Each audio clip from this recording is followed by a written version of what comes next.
Awesome. But I do want to bring something up because I feel like to be able to clear the way and just make sure you can put this out there officially as well.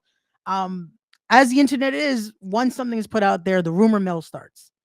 And if you want to just clear the way of what people tried to create speculation on of you being this insane informant for Fightful.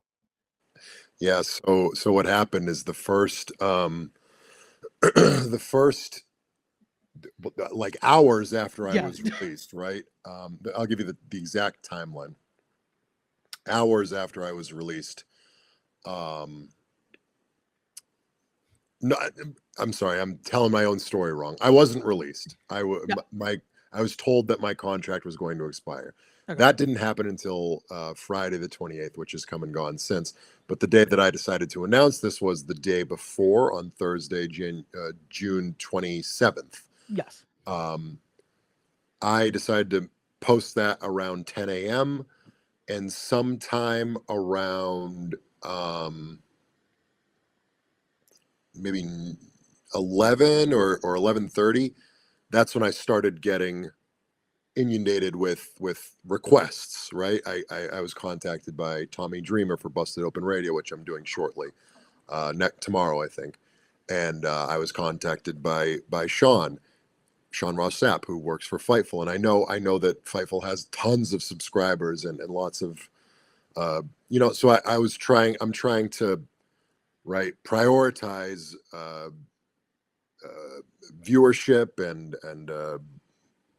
exclusivity and things like that. I'm trying to, I've never dealt. There's no handbook on how to do this, right? So No, of course I'm I can trying to deal imagine. This with. is, yeah. So I'm scheduling this, and so I contacted Tommy. I'm like, when does the show air? What? And then we scheduled that, and then I was talking to Sean, and I'm like, when can we schedule this? And he's like, I have a press conference with Tony Khan in like 20 minutes or something. He's like, but I'm free after that. Can you do it after that? And I looked at my schedule. I'm like, well, my phone's about to start exploding, but yes, I can do that while. And in my mind, I'm like, oh, I'm multitasking. And there was no multitasking happening, right? I couldn't even.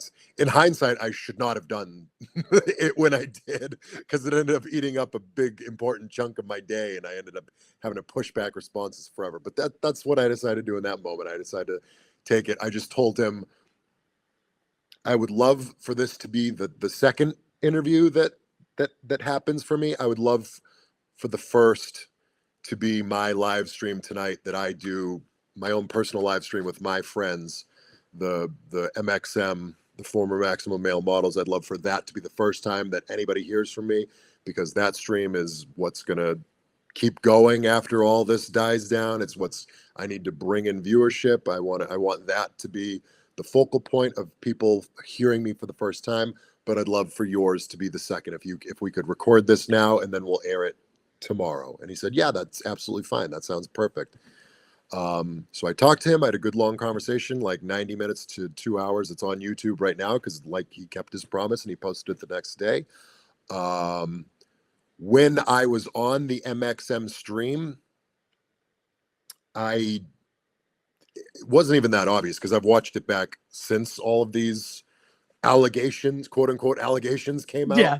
Um, and I couldn't even really pick it out. But at some point, I mentioned, like, I said something like, and I even said this to Sean, and it's something about something about you and Vince and blah blah blah, because I was talking to them for the first time about this is two people that knew that I had an interview with Sean Ross Sapp from Fightful a couple, maybe 5 hours ago. At that point, the audience did not know that, right? I hadn't announced I'm going to be on Sean Ross Sapp's thing, but I didn't. So I was talking to my friends and saying, yeah, I even mentioned that earlier. I talked about that with Sean, or I said something that was vague enough where it sounded like, oh, he's talking about things inside the business that happened, and and it's an older thing. It's probably like a retribution thing or something. And I said I talked about that with Sean. So people were like, oh, he used to fucking just talk about retribution and what they were going to do, and he'd spill that and leak that to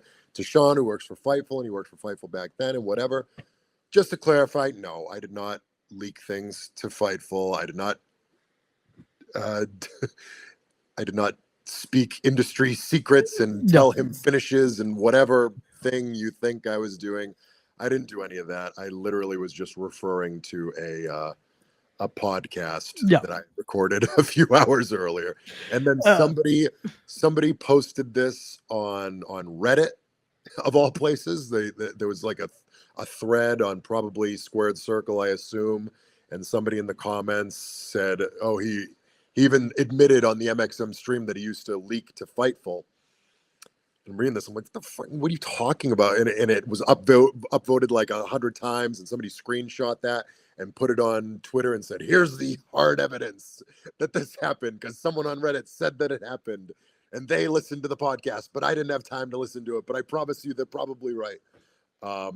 At the end of the day, what it boils down to is what it always boils down to, which is exactly why I wrote the letter that I did, because people love WWE, and I don't blame them. I love WWE too. And I love to defend WWE when they deserve to be defended. Sometimes they don't. That's the reality. And the reality